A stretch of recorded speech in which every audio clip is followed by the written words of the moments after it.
Ты думаешь, как большинство людей, что хруст это нормально? На самом деле это первый сигнал, что твой хрящ уже стал тонким и сухим. Хруст это означает, что движение в суставе идет на сухую, почти как на сломанных шарнирах.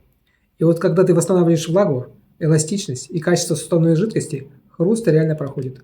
У многих это занимает всего от 2 до 6 недель. Пиши сустав, я тебе скину рабочий чек-лист, как быстро можно восстановить суставы. И подписывайся. Здесь я просто и честно объясняю, как вернуть свободу твоим движениям.